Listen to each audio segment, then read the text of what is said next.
call to our eminent speaker for this session, Dr. Padma Devarajan, who will be taking this session on drug delivery systems for cancer. Just a second. Dr. Padma Devarajan is a professor in pharmacy and former head Department of Pharmaceutical Sciences and Technology at the Institute of Chemical Technology, Mumbai, India. She is a member of the Board of Governors, President of the Innovation Council, and coordinator of the World Bank Technical Education Quality Improvement Program or TAKIP at ICT. Her research focus is in drug delivery systems and diagnostics for human and veterinary healthcare. She has filed many patents and licensed patents to industry, of which two products are commercialized. She has edited and authored two books on targeted drug delivery published by Springer. She is a recipient of several national and international awards and several innovation awards. Her latest award is the Punjabrao Deshmukh Outstanding Woman Scientist Award 2019, conferred by the Indian Council of Agricultural Research, Government of India. She is also the immediate past president and first woman president of the UDCT ICT Alumni Association. She has filed over 20 patents internationally and nationally, has 7 patents granted and 4 patents licensed. Her research is funded through a number of grants from the Government of India, including the Department of Biotechnology, Department of Science and Technology, Department of Atomic Energy, Council of Scientific and Industrial Research, Indian Council of Medical Research, University Grants Commission, and the All India Council for Technical Education, and for the industry, including companies from Japan, Germany, and USA, and is a consultant to the pharma industry as well. We welcome you, ma'am. Over to you now.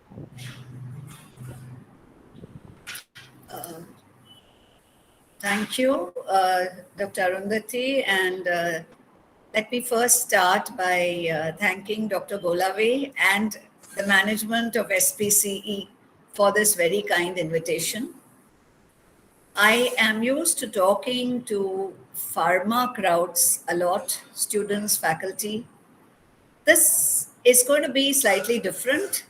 And this is something that I have been doing, talking across engineering colleges in the past, I think 1.5 years, about different aspects, including innovation and the innovation and startup policy.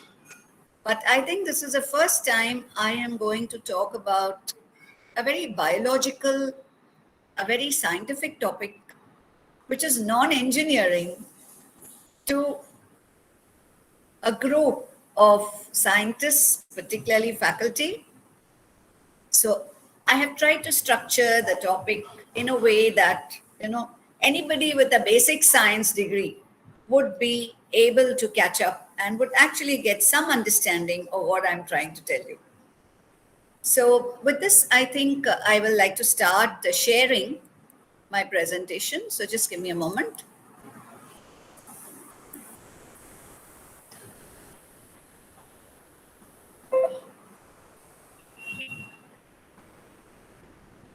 Uh, is my slide visible? Yes, ma'am, it is visible, but it is not in presentation mode. Oh, God. I think you have to share initially entire screen, so that will work out. Let me just try once. Yeah. Yeah, I'll Entire do that. entire Just give screen me a you do. moment. Yeah, Yeah, yeah. I'll just stop sharing and again share. Again you share and select entire screen. That will be better. That will work. Okay, stop sharing.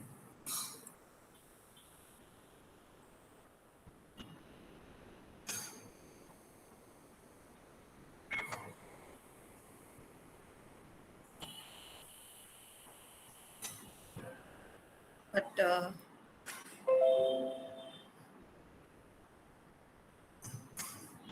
so now I wouldn't know how to get to my.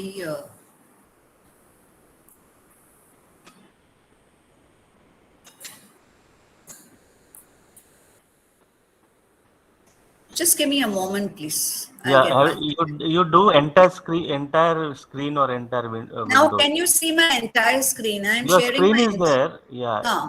but But now here I don't know how to find my file. That's what I'm trying to do. 1 minute.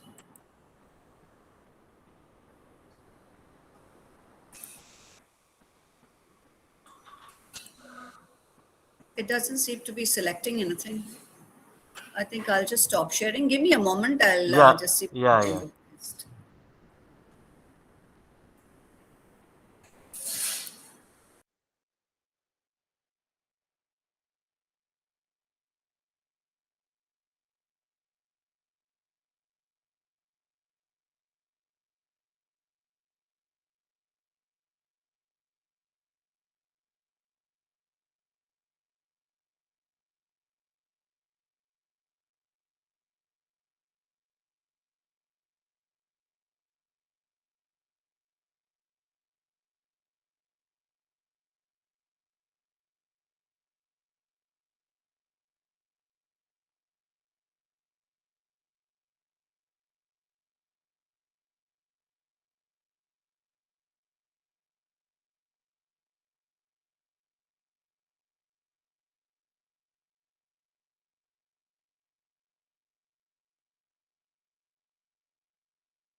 From beginning you can select, madam. From beginning.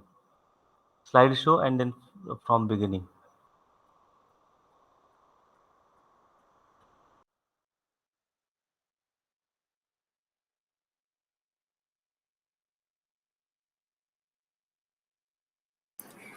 Now, could you see it in the slideshow mode?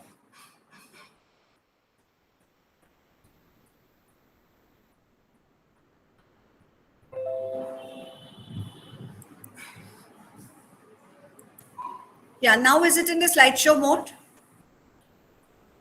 They can't No, even ma'am. hear me. No, ma'am. Not it. Not yet. Yeah. You go in slideshow and then click from beginning. Maybe. Yeah, yeah. This icon also will work. Yeah. Yes. So now I'm pressing slideshow. Okay, so that is the problem, ma'am. Actually, when you are sharing na, the Huh? three options will come. Huh? One first option is your entire screen. Second Huh? option is a window, and third option is a tab. You have to Okay. select your entire screen, so that will work. Okay. Yeah, yeah, Yeah. Okay. yeah. Now? Yes, ma'am. It's perfect now. Done. So Ah. yeah, yeah, yeah. Okay. Thank you. Yes, Thank you yes. so much. So It this, happens. Yeah, when the platform is new, it creates like yeah. some No, the confusion. platform is not new. My laptop is new. Oh, yeah. But now it's That's perfect, right. ma'am. You can No, so continue. this actually talks of collaboration between engineers and biologists. Yeah, yeah, great. You capture perfectly. Yes. So Okay, sorry okay. for this small No issues, ma'am. technical It glitch. has been Yes. on the set now. You can Yes, continue. yes, yes. Yeah. So, very good morning to all of you. And as you have already been told, I'm going to talk about anti cancer drug delivery. And it's a huge area. So, what I'm going to present to you is an overview of the science and the technology. Because cancer, we know, is rampant and it is supposed to be the first or the second leading cause of death across the world. And although it is seen that people up to 70 are more prone to cancer. What we find with longevity increasing, that people 75 plus, 80, 85, the last stages of last leg of life, if we may say, are also being detected at that stage with cancer and suffering. So, cancer has become a disease that needs to be really tackled, and there's a lot of work that's going on in cancer. So I have structured the presentation in a way that it would be more like a popular science lecture so that anybody with a basic science background would be able to follow what I'm trying to say. There would be a little involved biology, but not too much. So I would be presenting to you cancer, an overview, and what is metastasis, which is one of the biggest challenges of cancer. The second aspect I would be presenting to you is the tumor microenvironment, because we all know when we talk of cancer, the one word that all of us think of is a tumor. So I would be presenting to you certain relevant, important aspects of the tumor microenvironment, which are important to understand the process of drug delivery in cancer. Then we would move on to what is the major stronghold for cancer therapy today, and that is nanomedicine, which originates from nanotechnology. So, a brief about nanotechnology and nanomedicine. And then we move on to the next step where we focus on nanomedicine in targeted drug delivery, because nanomedicine has other applications also, which I will not be touching. And we will be looking at nanocarriers, which are the basic intervention in nanomedicine, which is used to finally deliver the drug for therapy. So let us begin with cancer. So, according to the WHO, cancer, like I mentioned already, is the first or second leading cause of death before the age of 70 years, a huge concern, and the spread of cancer is growing so much that I'm sure today each of us knows one or maybe more than one cancer patient. Earlier, it was not like that. Cancer was something for others, not for us. But today, it's become an issue that could hit any of us at any point of time. So, when I use the word cancer, what are we talking about, or what does it imply? So, the hallmarks of cancer, which is also termed as malignancy, as opposed to what is benign growth. So, malignancy is growth which is cancerous. You also have today people come who have different types of growth. They are worried whether it's cancer, and then it turns out to be benign. So, what is this? There is growth there, and there is growth in cancer. You call one malignant, you call the other benign. So, when is it considered malignant? When the cancer cell, so it's called a cancer cell, when it exhibits independence from growth signaling. So, it stops listening to the body. It stops listening to the body signals. And therefore, it continues to multiply without limit. Otherwise, the body would tell a particular cell to multiply at a certain rate. For instance, our hair and our nails, they grow faster than other cells.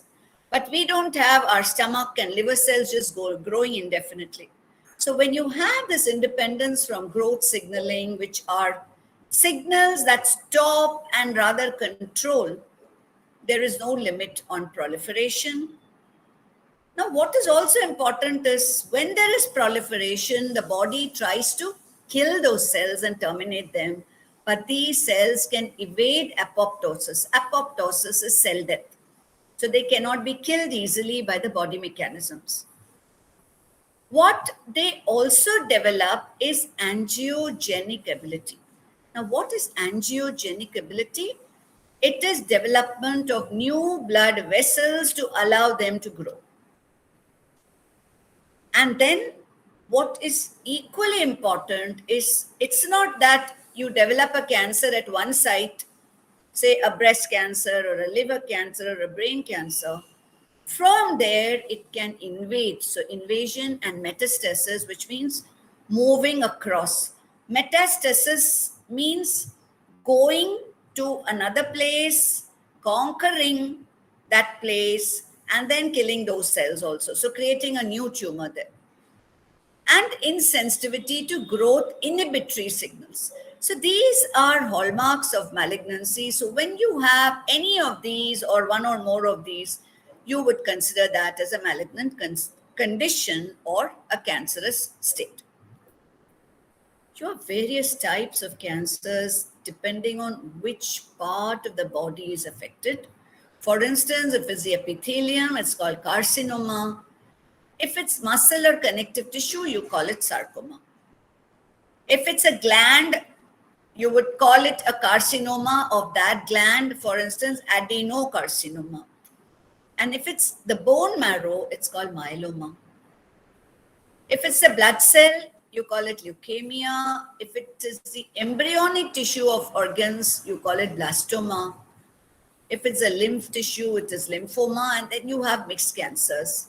But all of them have one common feature, and that is uncontrolled cell division, which results in the formation of tumors. And these tumors may be solid, may be liquid also. And when they are liquid tumors, they are even more difficult to treat those cancers. But if it's a solid tumor, today medicine has advanced significantly.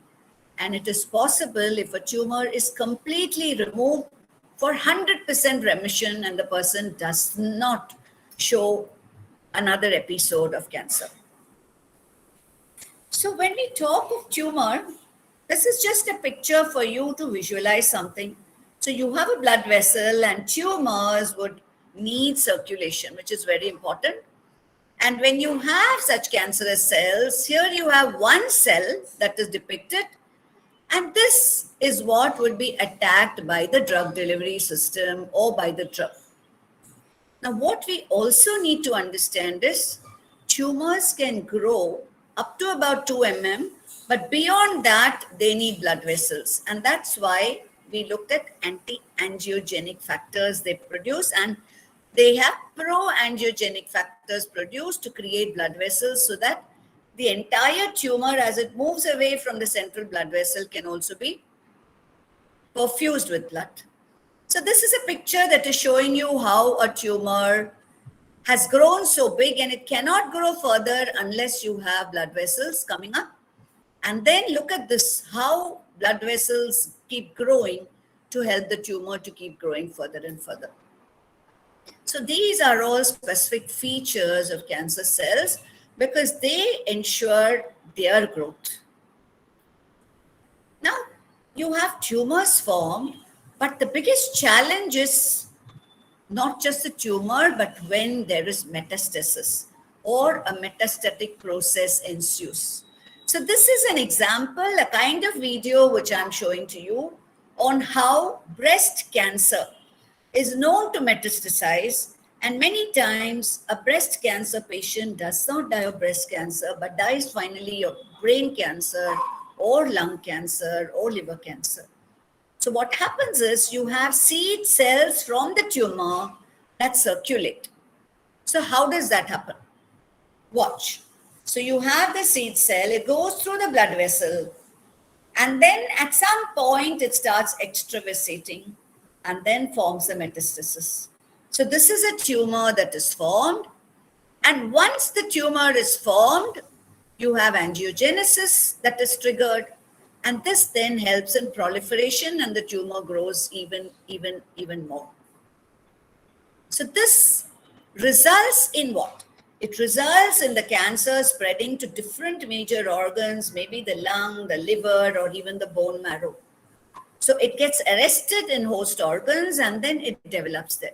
So it's like typical invasion, like you had the Mughal Empire, maybe if we take an illustration, coming into the country and occupying different places and then making those places their own. That's what the cancer cell tries to do. So metastasis is still one of the biggest challenges in cancer therapy. So that was one aspect that is very important to understand about cancer, that even if it starts at one place, it has this tendency to go to other places. Now, what is important in cancer therapy is also to understand the tumor microenvironment, because that's where I want the drug to reach. So I am just taking certain highlights, okay? So one is normal vasculature versus tumor vasculature. So if you look at normal vasculature, you find that it is very continuous. It's very continuous, there are no breaks. But if you look at the tumor vasculature, can you see here there's a break? Here there is a blind end, there's a break in the vessel wall, there is a shunting between the artery and the vein, which normally would not happen in normal cells. So it's going to get all mixed up, the blood. So basically, you can look at this, which says they're highly irregular, they're tortuous. Can you see how they bend, whereas these are relatively more linear?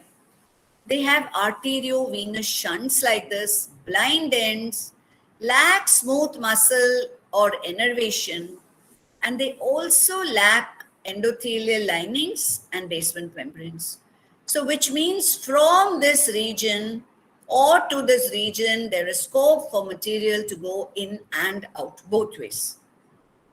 So, when in, you use it to advantage by sending your drug in. Out could be the cause for metastasis. What is the other way important characteristic of a tumor? It is hypoxia. And hypoxia increases as the tumor size increases. So as the distance from the nutritive blood vessel increases, hypoxia increases.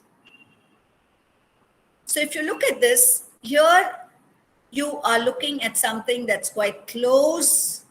So you can have a lot of drug going to the smaller tumor, but as the tumor becomes larger, you have hypoxic cells developing. You have hypoxic cells developing. These hypoxic cells develop, on one hand, drug resistance. So they don't allow the drug to go in, and they develop drug resistance, and they also develop metastatic potentiality, which means they can leave because they are getting choked. So they want to leave from there. So they try to move out of the tumor, and that's how metastasis could occur. So that again is a very important aspect to understand, that it's not very easy to deliver inside a large tumor. And then what else is different from the normal tissue? That is a pH. So as you move away from the nutritive vessel, you have an tumor interstitial pH of about 6.5 to 6.8. And as you go into the cell, it goes further down 5 to 6. And if you go into the lysozyme of the cell, or some phagosome of the cell, or an endosome of the cell, depending on the nature of the cell, the pH can go even lower. So pH is again something that is very important, that one needs to understand. And actually, you exploit this to deliver to the tumor. So you'll have something that will not release here, but will release at this pH when it gets it.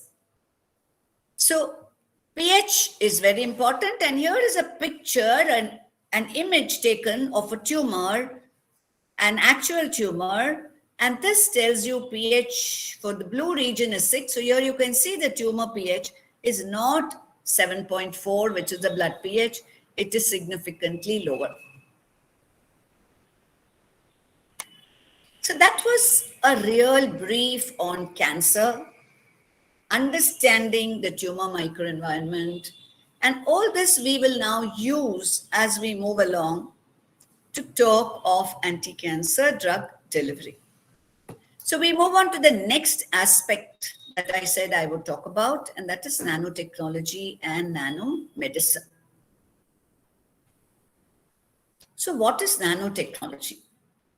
It is the branch of technology that deals with dimensions and tolerance of less than 100 nanometer. That's how nanotechnology came in a big way, saying it has to be less than 100 nanometers. And related to nanotechnology, which has immense applications in diverse fields, one of the major fields where nanotechnology has application is nanomedicine. And this is the application of nanotechnology in therapy, and that is what we call as nano drug delivery.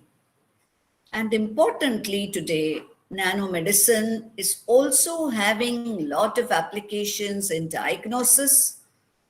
And you also have a combination of therapy and diagnosis, and a new branch that has emerged in nanomedicine called theranostics. One major application in nanomedicine is anti-cancer therapy, which is the only application I will be discussing today.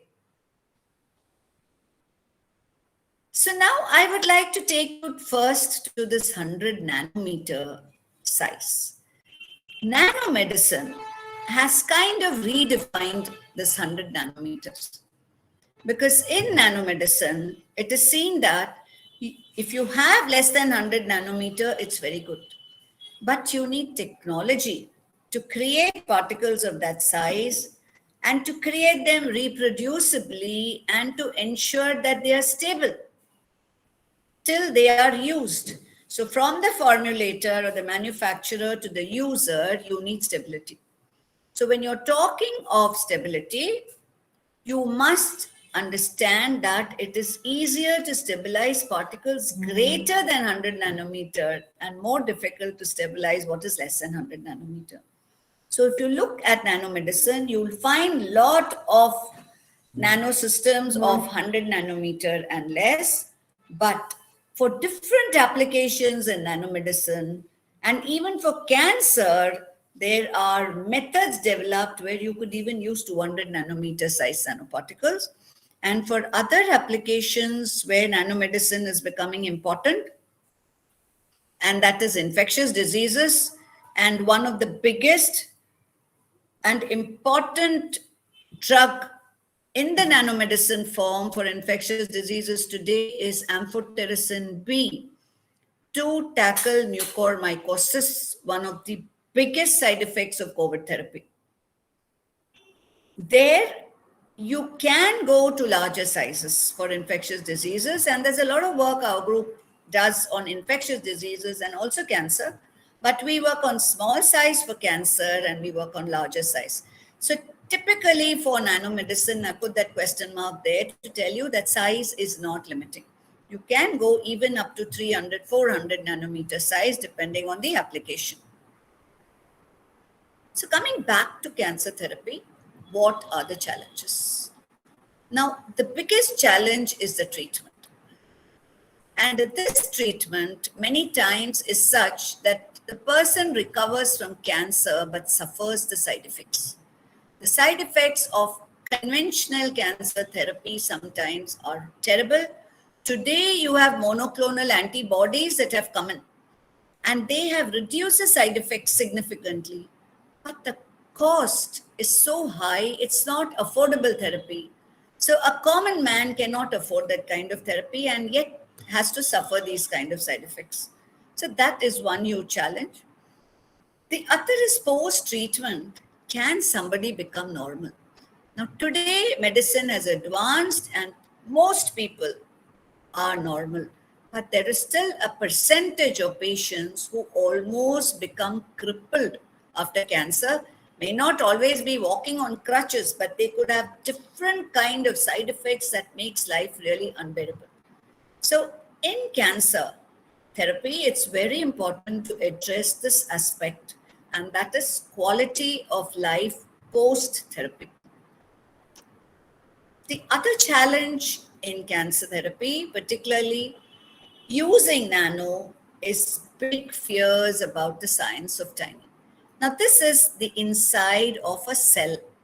This is the DNA. This represents nanomedicine. The people here represent nanomedicine. And these are all the cell organelles. So imagine this child is suddenly let loose inside like a garden, and what's going to happen? He or she could destroy anything here. And that is one challenge of nanomedicine where one is not sure whether these kind of destructions can occur, because what enters the cell first is nano and it enters in larger concentration than the conventional drug. So both ways, whether there could be serious toxicities, it's all being studied and explored. And you still, after all that, you have commercial products in the market, although small in number. So with these challenges in cancer, and of course the challenge if you use nano in cancer about entering the cell, nanotechnology plays a very important role today in targeted drug delivery. So now when we talked of cancer, what were we talking about? We were talking about side effects. And why do you have side effects? Because you're delivering the drug to the tumor, simultaneously, you're delivering the drug also to other parts of the body where it is toxic. So I need to limit the drug delivered to the other parts of the body, so that we call that a systemic delivery. And I need to focus on, let's say, tumor delivery. So that is what one tries to achieve by targeted drug delivery. And targeted drug delivery is possible because of nanomedicine. So what we are now going to look at is nanotechnology in targeted drug delivery, the relevance, the applications, and more details. First, we will try to understand where this entire concept originated.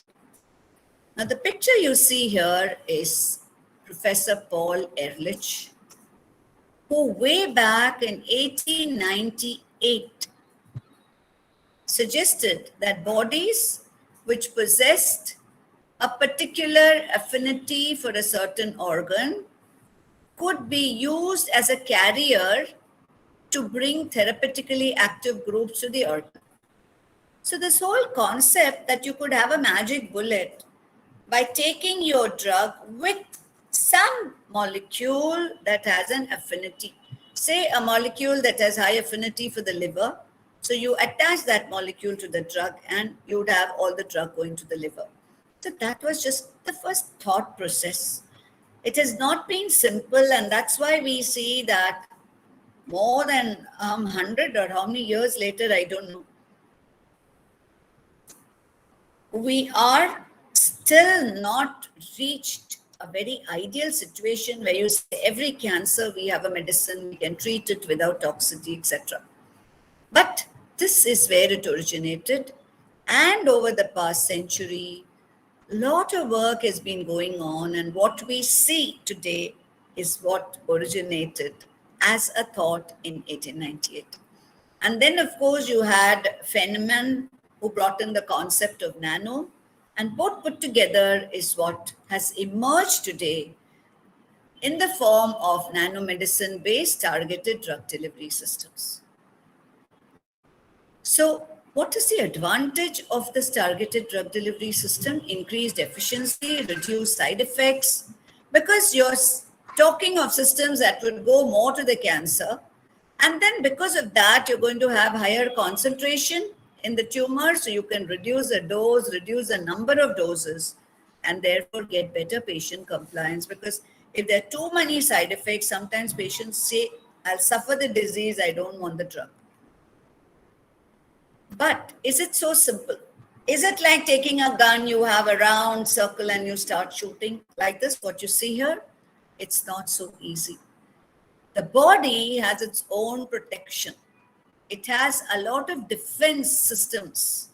So these physiological barriers refer to the defense systems of the body that need to be overcome. After overcoming these barriers, you need to deliver the drug to the site of action. You deliver it, and it should be there for some period of time till it can actually show effect. And when I deliver it to the site, I must also assure safety. So if I need only 10 and then I am delivering 50, it could cause toxicity. And if I need 10, I'm delivering only 5, that may not be enough. So I need to deliver adequate amount, maintain for adequate time, assure safety, and all this after crossing physiological barriers in the body. So based on targeting, one normally talks of different levels of targeting. And when we talk of level, it is in terms of ease. So primary is directly to an organ. And if you see here, it's the liver or the brain. The secondary is cellular targeting. So say within the liver, In the liver, we know we have different types of cells, and I'm sure anybody with a science background would have heard of Kupffer cells in the liver. Kupffer cells represent the defense cells in the liver. And then you have the other cells, major of which are the hepatocytes. So I can take my system to the liver and deliver it only to Kupffer cell, or I can deliver it to hepatocytes and bypass Kupffer cells. That is secondary targeting, which is more advanced. And then I have tertiary targeting, where I deliver it into the cell, and inside the cell, I can direct it to the nucleus, to the mitochondria, to the lysozyme by having different kinds of ligands. So if you look at this picture, it only tells you how easy it is. So primary targeting is like, it's not like walking on a road, certainly. Targeting is not very simple. So it's not like walking. You have to put in an effort there. So it's like jumping, which is not very tough.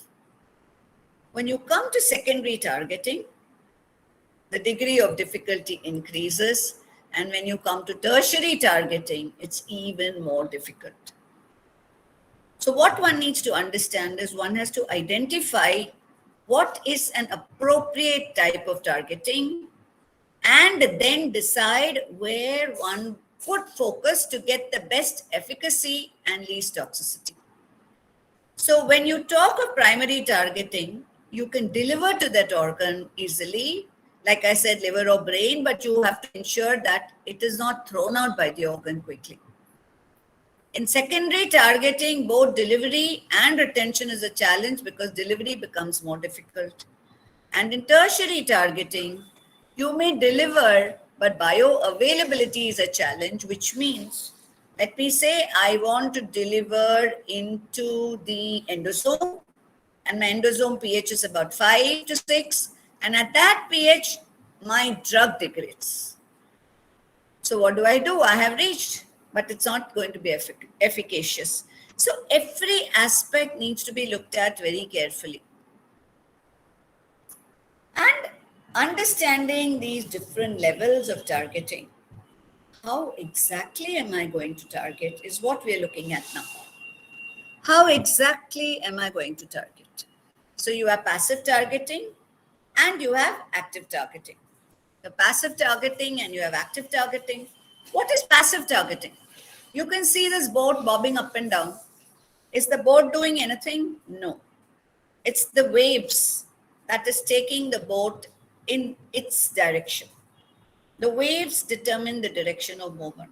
So in passive targeting, what you do is you inject the system in the body and allow the body to take care. So wherever the body decides to take it, it would go. In active targeting, it's like using more control. You have a torpedo and you can define the site, right? So you can direct this 10 kilometers away. It should fall at X point and it would happen. So that's active targeting. So when we are looking at targeting, we can have both passive targeting and active targeting. And in case of passive targeting, there are different approaches that we can follow, active targeting, different approaches. But what is one fundamental principle there? The fundamental principle in enabling passive or active targeting is to understand the body physiology. Because we're going to inject the system into the body, and we need to understand whether when I inject, what's going to happen to my system. If I give it orally, what's going to happen to my system? And all this is known. So physiology is already understood. So once you understand body anatomy, body physiology, you can exploit appropriately to decide whether you want passive targeting, whether you want active targeting. So what are the opportunities? So when you look at active targeting, torpedoing, it's a little more difficult. But passive targeting is easier in terms of development of the system. Okay. So when you're talking of targeting, we also need to address the technology. That's why I said overview of science and technology. Because I may say it's good, I can use this X ligand and enter into a cell, etc. But the question is the ligand available? How do I attach the ligand? So, a lot of things. So, whatever decisions one is taking about targeting needs to be in the light of understanding the science, the physiology of the body, and the technological feasibility. So, what we are seeing here is what are the possibilities for passive targeting. So, I already told you have primary, secondary, and tertiary. So, let us look at primary, which is the simplest form of targeting. So, this may not be too relevant for cancer, but this, yes. If there is a cancer in the eye, you could look at an ophthalmic injection directly into the eye. There are intravitreal injections and other injections given in the eye, so you could have a system designed that way. If it's pulmonary, you may look at something inhaled directly into the lungs. So that would be anatomical targeting. And what you see here is injecting into an artery to go directly into a tumor. Secondary targeting is where you need to address the body physiology. And this reticuloendothelial system is the major defense system in the body. And what is the role of this reticuloendothelial system? The role is to engulf and destroy foreign substances, bacteria, viruses, etc., like you see in this video here. So this animation is actually showing you how, when there is foreign invasion, the cell gears up, phagocytosis, and destroys it. And it's because of this mechanism that is continuously happening that today all of us who are here are well, fine, and not under attack. But when you're sitting in the same place, suddenly you will get up and then one person falls sick the next day because their defense system is not as good.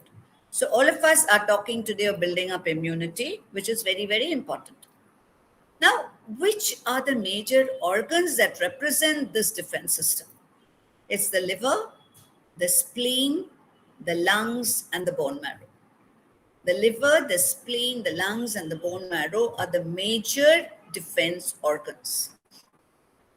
So, now what are we watching? We are watching how the reticuloendothelial system is capturing foreign substances. And if you see, they are particulate, right? Bacteria, viruses.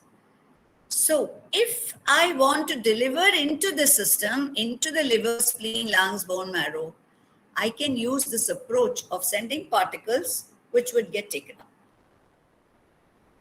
But if I don't want to go into the reticuloendothelial system, so let me say I have the liver and I have the spleen, and I want to go outside, I don't want to go into the RES, then I have to have a method by which I can bypass this reticuloendothelial system and reach my target.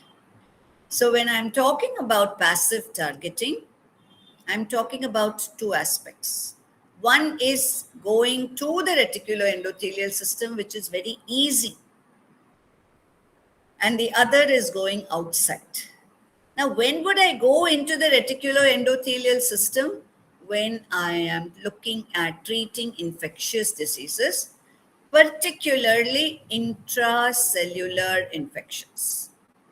And when I'm treating something that's not an infection like a cancer, I need to go outside.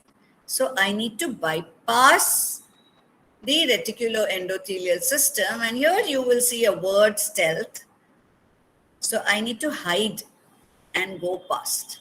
That's what stealth means, to hide. So I need to hide and I need to go past. So there are strategies that are adopted to hide, which we will also be looking at. So basically, we're talking of now passive targeting, either to the reticuloendothelial system or outside the reticuloendothelial system. Now, one more approach is passive targeting, where you exploit the pathophysiological condition. It's called pathophysiological passive targeting. Now, when we talked of the tumor environment, we told you the blood vessels are broken, the blood vessels are more tortuous, the gaps between blood vessels are more. So, what you're seeing here is normal vasculature where the endothelium is very closely knit.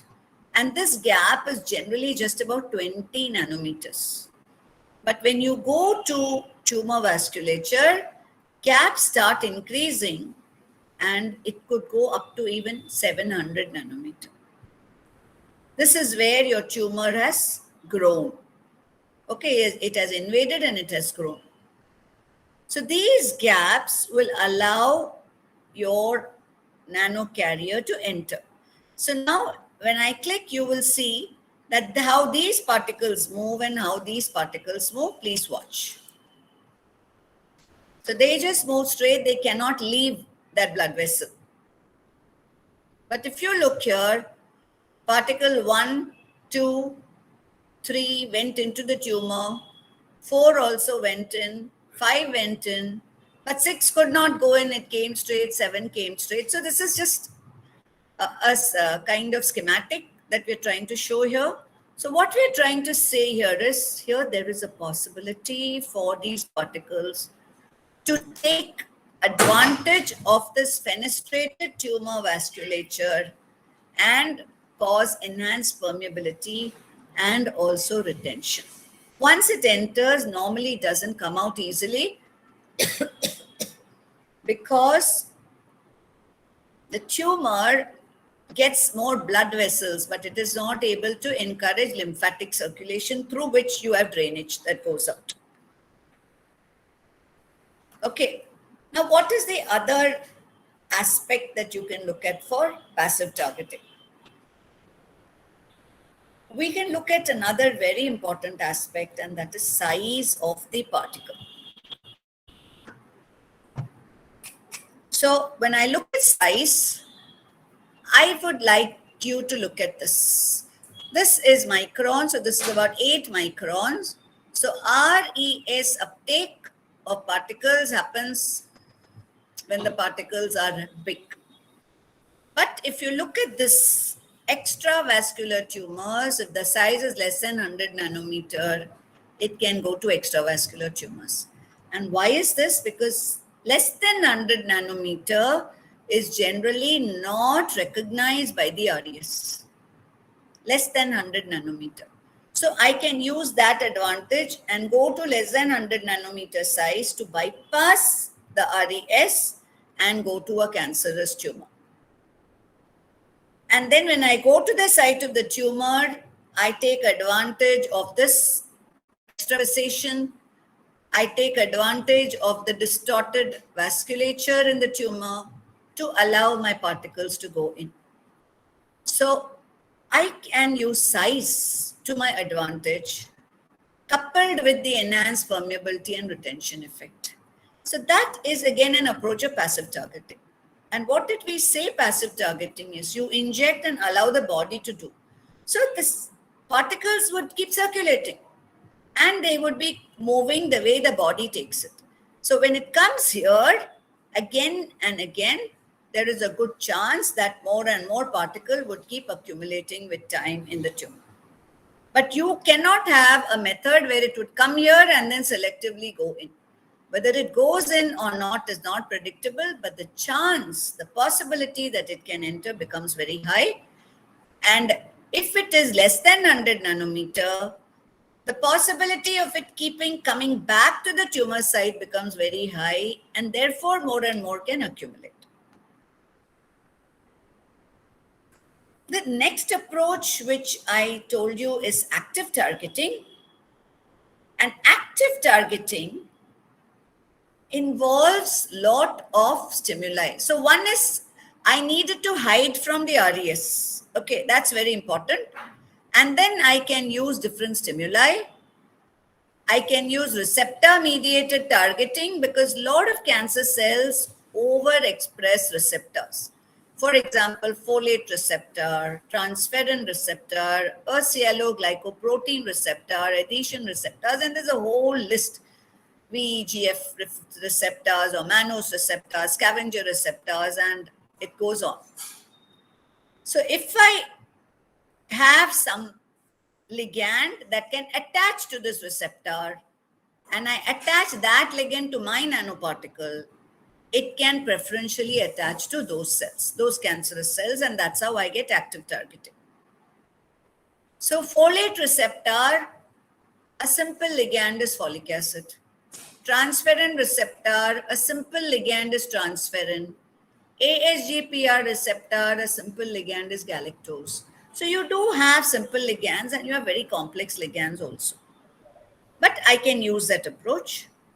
I can use antibodies to target antigens overexpressed on cancer cells.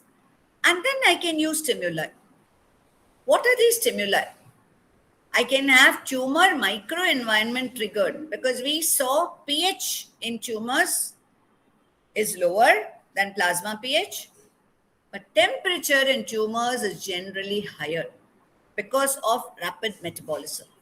So you can exploit temperature changes, you can exploit pH changes, or you can exploit both together. Or you can totally use triggers which are external. So you can heat from outside if the tumor is quite superficial. You can use magnetic energy or ultrasound energy to trigger release by active targeting. So the system would keep circulating. When it comes to that site where you have applied a magnet, it would release the drug. So that's how you can target. So in case of receptor mediated targeting, just as an illustration, you need to find out which is the overexpressed receptor. You need to find out which is the ligand, conjugate the ligand to the drug-loaded carrier. And once you've conjugated, this black is a ligand, it would attach and then it would be taken up by a process of endocytosis. If not, it could be phagocytosis if it's a macrophage or a phagocyte. But a general cell, it would be endocytosis. And endocytosis is also, there are different mechanisms. The most common is clathrin-mediated endocytosis. But various receptors, I already told you these names, you can just quickly see. For instance, like I told you, mannose also, EGFR, VEGF, also LDL receptors. A lot of receptors can be targeted. And then we come to the tertiary targeting, where you can have the lysozyme being targeted, the mitochondria, the endoplasmic reticulum, or the nucleus in the various cells. So with this basic introduction, because I thought without that, if I only spoke to you about the carriers in drug delivery, you would not be able to relate it to cancer. So we've had a brief overview on cancer, the tumor microenvironment, the concept of targeted delivery using nanocarriers, and now we will look at the nanocarriers. So this magic bullet concept was proposed by Paul Ehrlich in 1898. But today, you call it as a magic wand, where you don't have just the drug and targeting moiety the way Paul Ehrlich proposed, but you also have a nanocarrier. So this nanocarrier has come in through the concept of nanomedicine. So what would be an ideal nanocarrier? It should be biodegradable, which means once I inject, it should degrade in the body to save substances and be eliminated. It should give me high target specificity. It should give me no toxicity. So these are important aspects on the biological front. Now, again, I may have the best nanocarriers here, but if I cannot exploit it technologically, it is of no relevance to society. And we know cancer is a problem that is growing in society. So if I have just something theoretical, it's not enough. I need something practical. So I need to look at high drug loading, which means there should be good enough drug loading, commercial feasibility, and affordability. So commercial feasibility would talk of the technology, the scale up, the reproducibility, etc. And then finally affordability, because today you do have anti-cancer therapy, which is targeted, but it's not affordable.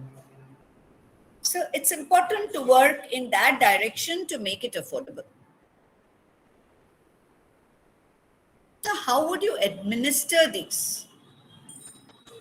I showed you primary targeting where you could go to pulmonary intratumoral. This is very, very limited.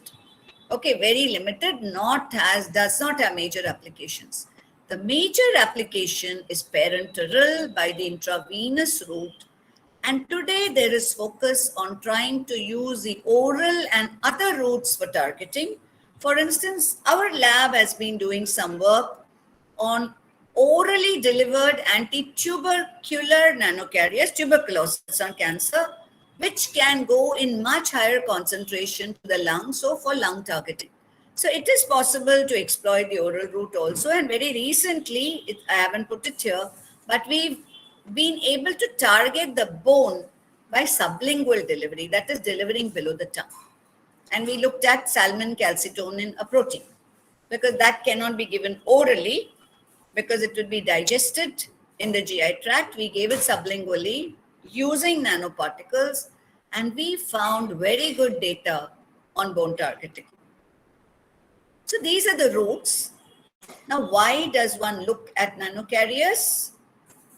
Enhanced drug absorption, improved bioavailability. They can protect drug from degradation, and most important for cancer, targeted delivery and reduced non-related organ toxicity.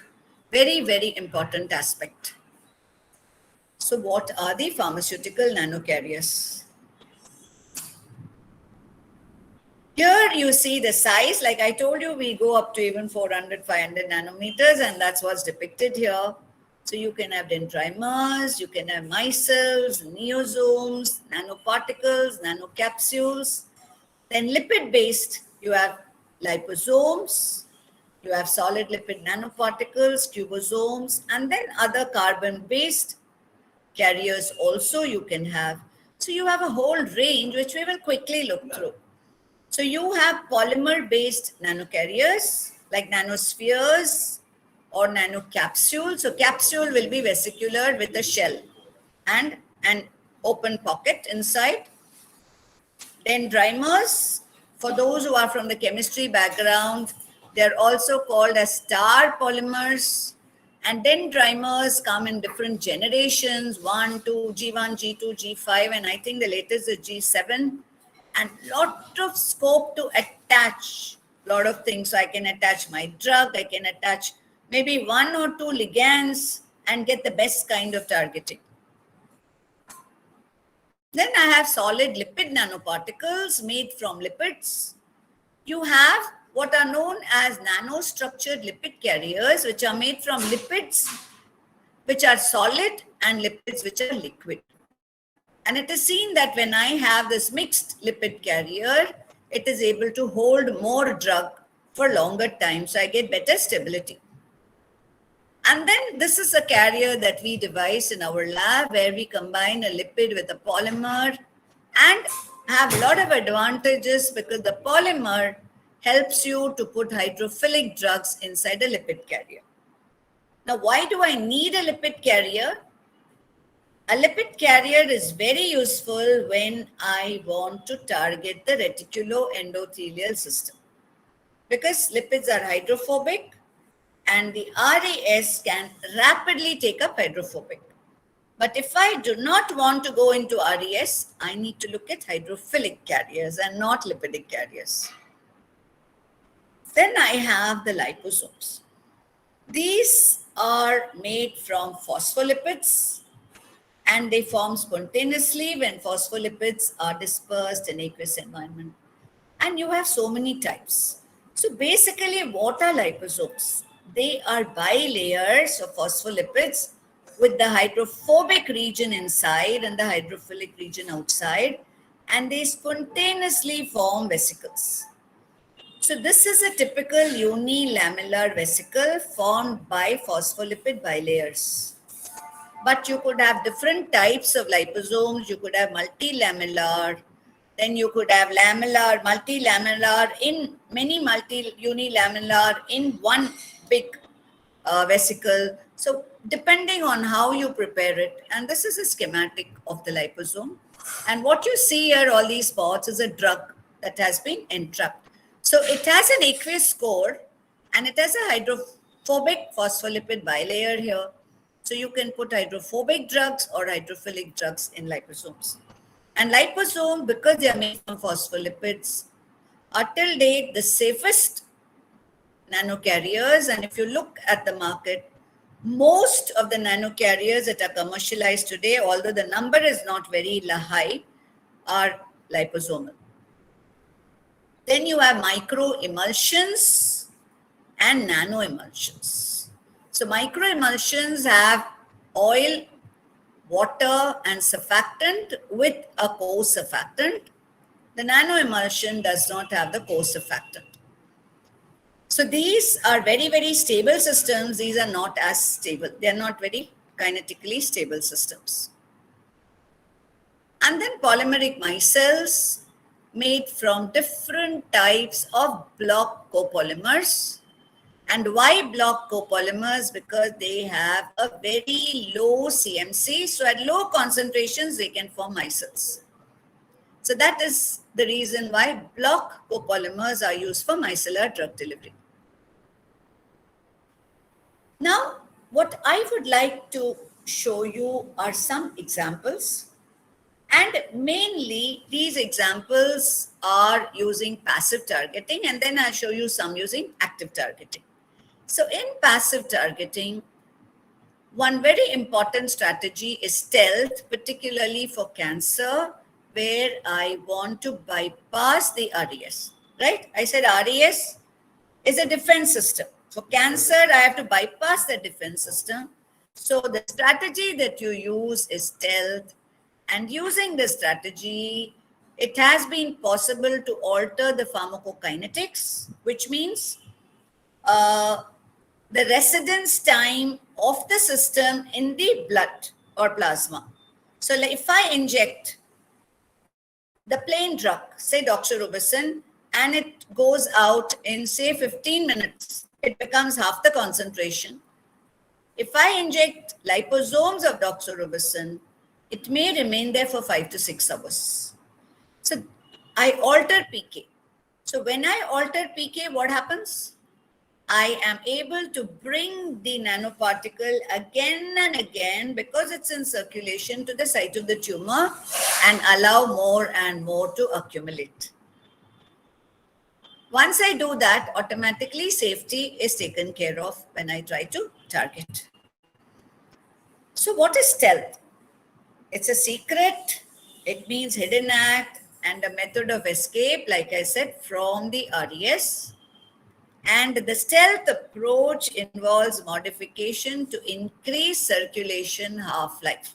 That is what I just explained to you. Doxorubicin in solution versus liposomal doxorubicin. Now, when I have the reticuloendothelial system, what you're seeing here is the same picture I showed you earlier, the same animation. But what you're seeing here is a live picture of exactly how this phagocytosis occurs. So this is the actin film forming over the particle. This is a nanoparticle. It's exactly the same manner in which bacteria, viruses, etc. are engulfed. And this is that one liposome. If I go back, you will see here. Now, this is a plain liposome. This is a liposome that has this yellow is stealth, is indicative of a stealth molecule. So in the absence of stealth, see, it goes into the RES, but the minute I add a stealth feature, it can go and target outside the RES. So that is how stealth actually helps you to bypass. So now how do I confer the stealth? I'm saying stealth, stealth, what is stealth? So advantage of stealth, yes, we've already seen it, altered PK, decreased RES, prolonged circulation time, enhanced this. So stealth is imparted by using stealth agents that can simply be adsorbed on the carrier, or you can even covalently bond. So you have many stealth approaches. We are not going to discuss all. The most common is surface modification. The next is size. A third is shape. And then you have others like mechanical properties, recognition of self, etc. But all this relies on understanding the body defense mechanisms, right? So now, one of the materials very commonly used for stealth, which you should know, is polyethylene glycol. It's a very common chemical. It's used widely in pharmaceuticals across formulations like oral, topical, ophthalmic, etc. What does it do? It's a non-ionic flexible hydrophilic polymer. So note this term hydrophilic. I told you lipidic go to RES. So when I coat my particle with a hydrophilic polymer, it causes a steric barrier and prevents opsonization or recognition by the RES. So surface modification using polyethylene glycol results in the particle being hidden from RES because that hydrophilic coating of PG results in the body sensing it as water and not as a foreign material. And here is the example that I mentioned. See the T half here. It's coming to half the concentration in about an hour, say 2.5 or 2 to 1 in less than an hour. But here you see 50 to 80 hours you have this in circulation, which gives you very high efficacy. So pegylated liposomal doxorubicin is already a marketed product. So this is altering the pharmacokinetics or the plasma half-life. Now, the first stealth products based on pegylation were Adagen and Oncaspar, and both these are based on the theory of Paul Ehrlich, where you had the drug directly conjugated to PG. This is not a nanoparticle. So this you can see also early 90s, and it's after that, after 95, 96, that liposomal formulations came in a big way. This is another pegylated product, pelfilgrastim. Now I'm trying to show you some data on how you actually see accumulation. I showed you a very schematic picture where those red particles went, some of them into the tumor, some did not. Look at these two pictures. This is the left side is a normal, it's a mouse, I think, mice. And this is a mice with a tumor here. In this, T is tumor. So this is a normal mice, but here you have the tumor, and you see here a good accumulation of the radioactivity, saying that when there is a tumor, there is scope for the particles to go in there and accumulate because of the disturbed vasculature. So what we studied in theory, we're actually seeing, and this is again a similar data that you're seeing, where the tumor is here, and with time, see 4 hours you see so much here, and then at 16 hours you see so much more accumulation. Whereas in the non-tumorous mice, you don't see much accumulation. So these are the tumorous mice where you are seeing accumulation. So this is actually examples of passive targeting. And the drug here is paclitaxel, a known anti-cancer drug. Another method by which one actually sees is by actually sacrificing the animal and looking at the tumor size. So a quick look at the top 2 rows. This is normal mice not treated with any drug. And then as I treat with drugs, you see here, the size keeps going down. So it will not go down unless drug is accumulating. This is another drug, hydroxycamptothecin. And the same thing can be done not only with scintigraphic imaging, but with PET MRI imaging also, where you see that in case of, now if you look at this, it is talking to you about when it's lighter, there is more of this intensity of the imaging, saying that there is more accumulation there. And this picture also shows you much more accumulation. So two things here. One is that it's possible to use stealth and do passive targeting. And how does one monitor? Using different imaging techniques or actual sacrifice and monitoring techniques where you monitor the tumor size. But we talked of polyethylene glycol, and polyethylene glycol based products are there in the market. But there is a huge issue with pegylation. And what is that pegylation issue? It is a problem called PPES. When you look at this hand, you don't feel it's very bad. But these fingers have lost their strength. So they bend like a glove. They do not have the capacity to hold. So the person who has got this is like a cripple. You understand? Very serious. That's what we said. Some unlucky people get side effects that are really terrible. So this issue was there in a very small percentage of patients, but for that patient, it is 100% problem. So this is related to PEG, which is considered a very safe molecule for intravenous injection. So there are challenges where people don't understand, and that's why I showed you that picture of the cell, saying that you can run havoc inside the cell. It may not happen in every cell, but it could happen in someone's cell. And this PPES is one such syndrome. This is a study we have done in our lab where we studied doxorubicin, and this is just a plain solution. You can see a huge tumor. And here you can see the tumor has become really small.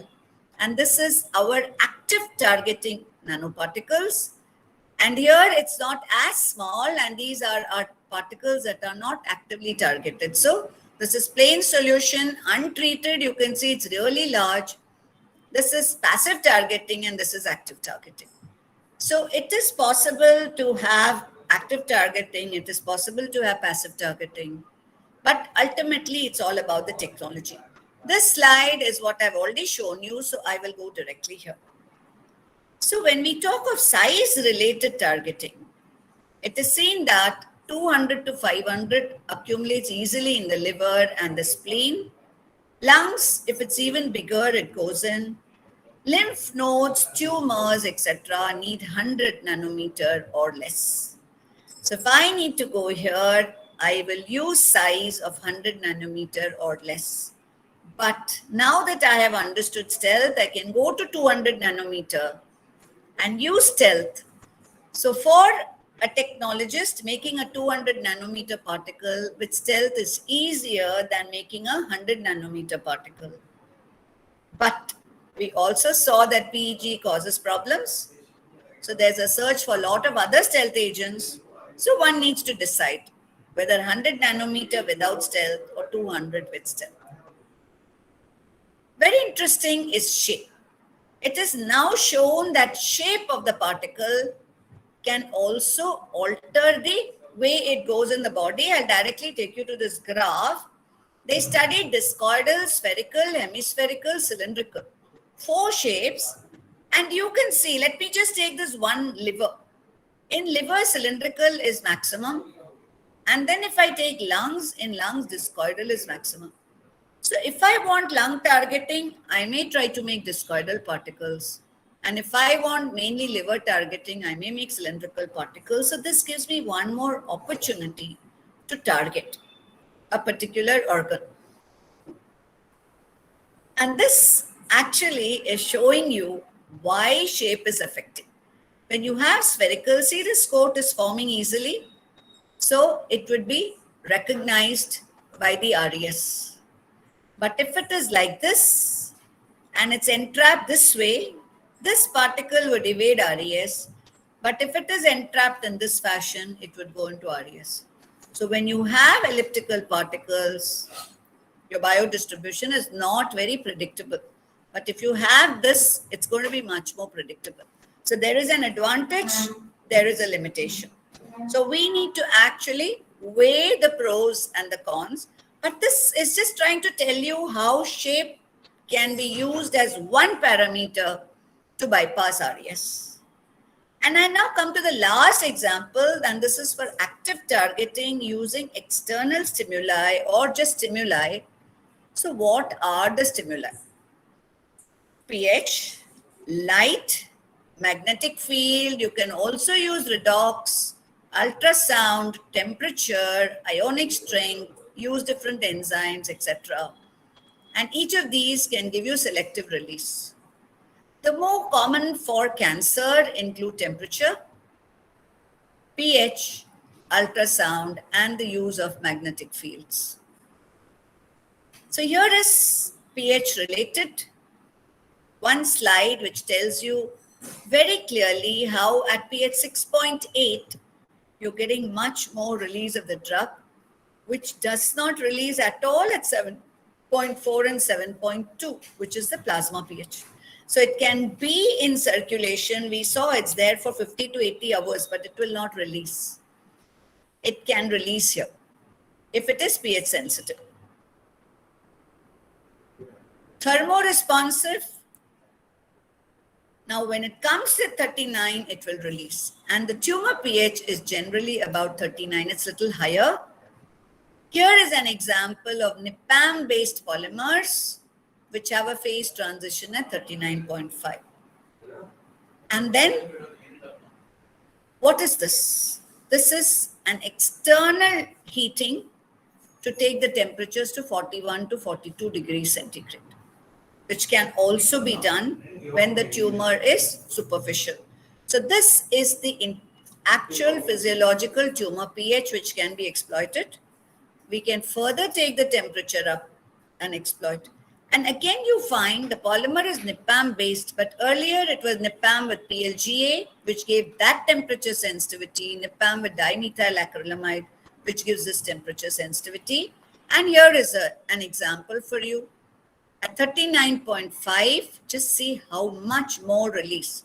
These are fluorescent pictures.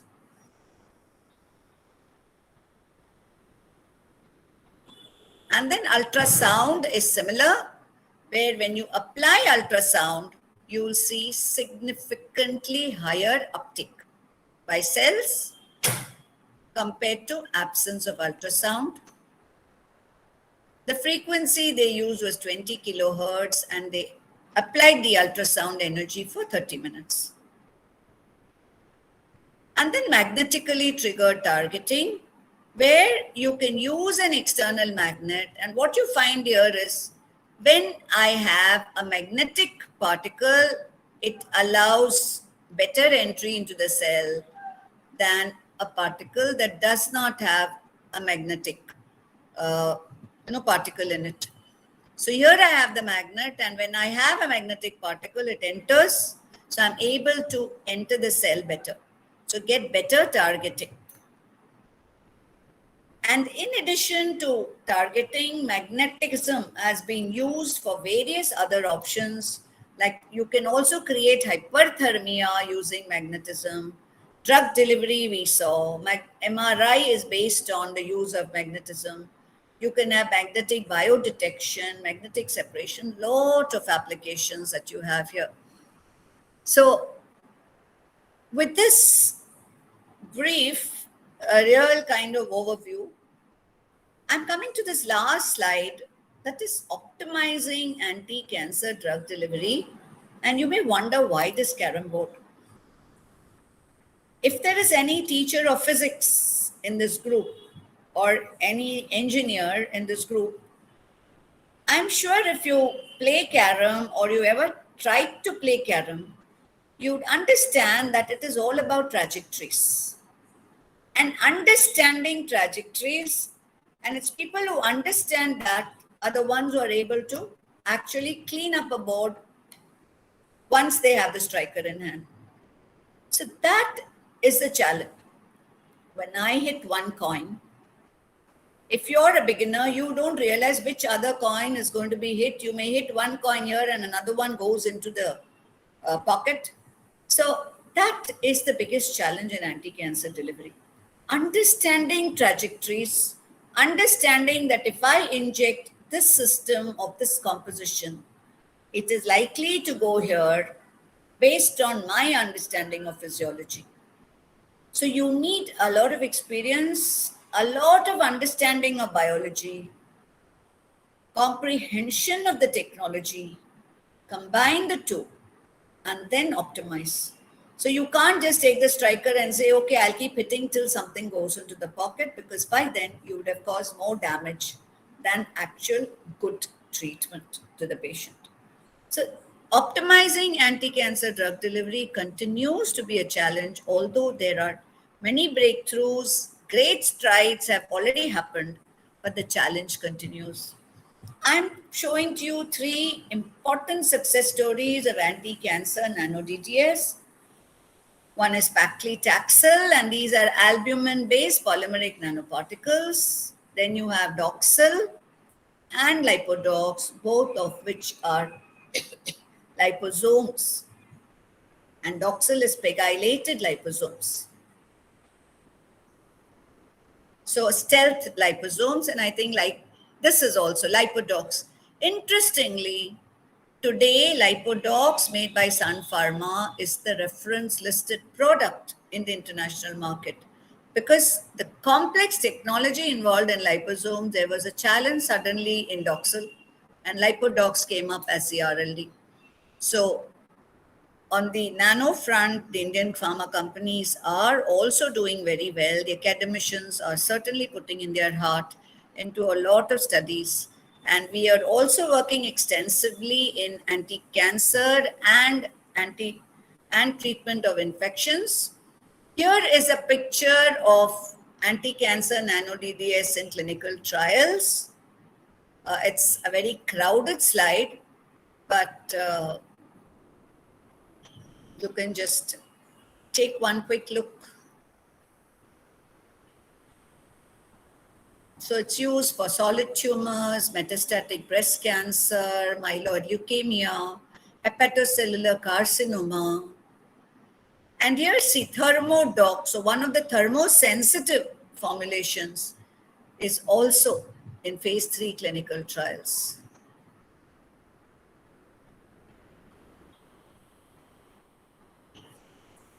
So before I come to the institute that we work in, one very important aspect that our lab is working on in this wonderful institute where I belong, the Institute of Chemical Technology, is, of course, nanomedicine for cancer and infectious diseases, but we are also working on simplifying the technology.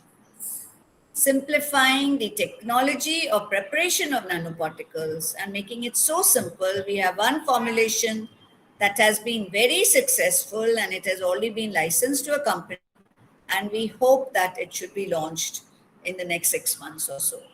So that is again an important focus that we are working on. And materials, safe materials for nanotechnology and nanomedicine is again a huge area of research that anybody could think of working on. So with this, I would like to just introduce you to this institute that I come from. It's more than 85 years old, ICT Mumbai, centrally located in Matunga. I'm sure all of you know, but for those who don't, and we have since 2018 two campuses, one in Bhubaneswar and one in Jalna. So we are now 3 campuses, and this is my research group that works very actively in this area of nano. And we've also written 2 books. I've written 2 books on targeted drug delivery because that is one of the major thrust areas that I work on. So with this, thank you very much. Thank you, ma'am, for wonderful session. You have simplified the things, and that was really great to for the audience like we have for this particular program. simplifying your presentation to the audience, which is mixed in culture. So thanks for that. And one question, ma'am, you have just given one analogy about the anti-cancer drug, and you have correlated with the carom board, and you mentioned that there is a striker that may be like a medicine for anti-cancer, and you want to hit a coin, and you don't know it may disturb the other coins which you don't want. So the one question pop-ups, so that this drugs may cause some side effects when we are developing Ex- it for certain thing. Exactly. So that is what, see, side effects are likely to be there. They are significantly lower when you have targeted medicine. But even with that, I showed you one slide of that hand, right? That syndrome, which is a side effect of liposomal doxorubicin, which is in the market today. So it's not that they're totally devoid and not that they're toxic. The toxicity has come down a lot. For instance, a simple toxicity with anti-cancer medicine was loss of hair. Right? At one time, anybody who went on therapy used to lose their hair. Today, with the monoclonal antibody, that doesn't happen. So, because it is focused for therapy and it doesn't go to the other parts of the body much. So, lot of effort is done. So, what I am trying to project there is when I'm trying to do something new, something different, I need to address it very carefully like this. To see that I just look at this, I want to hit the queen, and I can't just focus on hitting the queen. I have to understand that if I hit the queen, whether when the queen moves, it will go and hit three, four other coins of my opponent in carom, which I don't want. So something like that. So there, whether it would go and hit something that would give me toxicity. Yes, thank you, ma'am, for the nice explanation. So over to the audience again. Any questions if they have? Yeah. There is one compliment for you, madam, from one of the participants in chat box. You can see that. Yeah, thank you, Garima.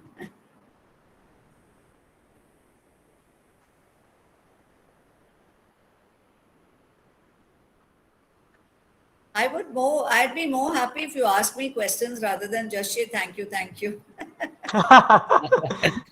Yes, participant, please Because discuss it. I ultimately, mean, that is very teachers, important. because this is a faculty development program, and I think we teachers have to learn to ask questions first. Then only we can motivate our students to start questioning. So it has to begin from us as teachers. Madam, So one I'm question from sure, me. yeah, please. Ma'am, what is the challenges to keep the particle size of the drug at nano level? Okay. One is it's not the drug alone, it is the drug in the nano carrier. So there are various methods by which you can develop nano carriers of small size. I didn't, because of lack of time, I didn't take it. You have, downsizing methods, and you have top-down approach, bottom-up approach, etc. The challenge in keeping it less than 100 nanometer definitely is greater because the high surface area at 100 nanometers, and there is a tendency for them to agglomerate. So that is the biggest challenge.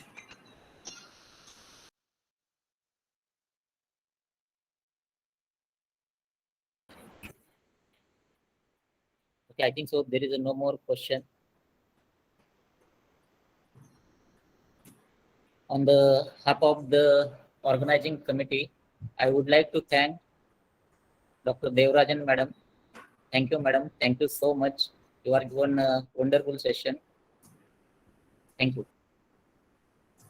Thank you.